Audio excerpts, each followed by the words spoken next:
Hi, Mike Reeves-McMillan from howtobeamazing.com. Today I want to show you one of my favourite techniques. See, when you're feeling a very strong emotion, when you're feeling angry, when you're feeling sad, when you're feeling afraid, your thinking tends to narrow down and focus on protecting yourself. Quite natural.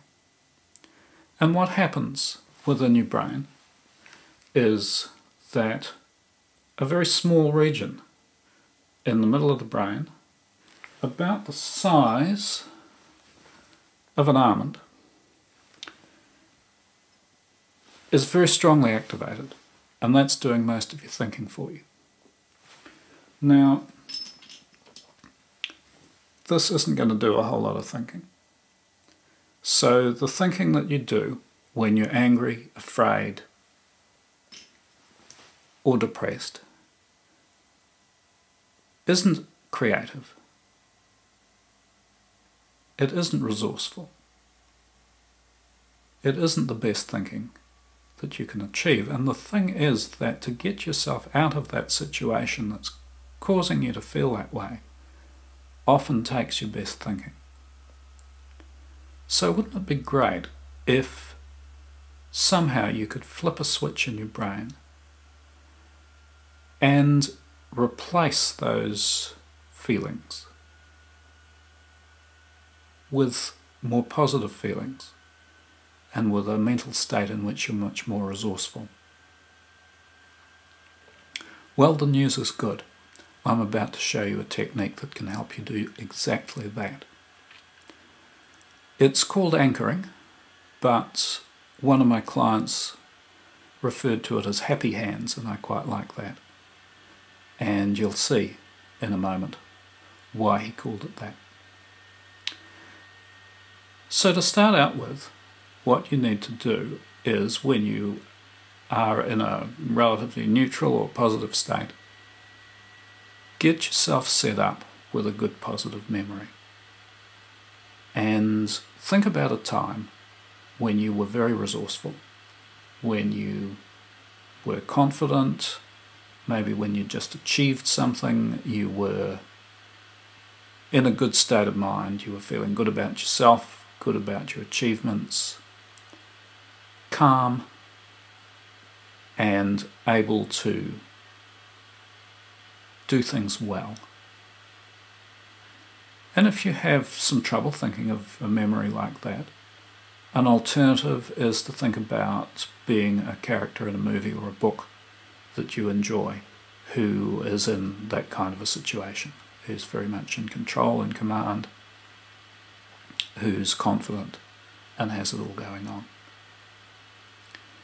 And when you're recalling that memory or that imaginary situation, focus on the sensory experience. See what you saw or what the character saw, hear what you heard, feel what you felt, both emotionally and also in terms of touch. And if there were any smells or even tastes, bring those into the mix as well. And turn them up. Turn up the intensity as if you were turning up the volume on a radio or a TV, and just bring it to its maximum intensity. You might need to sit there with your eyes closed and really focus in for a little while to get that memory really strong.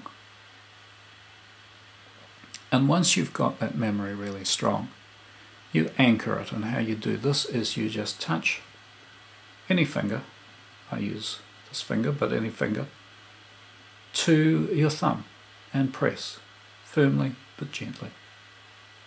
And what that's doing is it's setting up a connection within your brain between that and the way that you feel when you recall that memory. This is something that's known back as far as Ivan Pavlov, the guy with the dogs. He used to ring a bell, and the dogs would salivate because they associated that bell with being fed. And even when he wasn't presenting them with any food, the bell by itself would do the job. There's also a principle, the short version of which is neurons that fire together wire together. Basically, the brain cells that you have that are set off simultaneously tend to get connected, especially if you repeatedly do this exercise and associate the touch with the feeling, get it good and strong. And so what you're doing with that is you're setting up a deliberate process by which you can put yourself back into that mood, that calm, confident, positive mood, that creative mood. Because when you're in a positive, good frame of mind, you're much more creative, you're able to consider possibilities, you're able to look at options, and you're able to improve your situation. Whereas if you're sitting there afraid, angry, sad, not so much in the way of resources. So I hope you've enjoyed that little trip into anchoring. Practice the technique. It does take a little bit of practice. You may need to try a few times to get it working as you want, but the more you practice, the better it gets. I use it all the time. I use it to calm myself down. I use it to bring myself back into a good frame of mind. And if you want some more resources, you can go to my website, and under the resources tab you'll find a course called Simple Stress Management Techniques. This is one of those techniques which I teach in that course. I have a free recording. The whole course is free.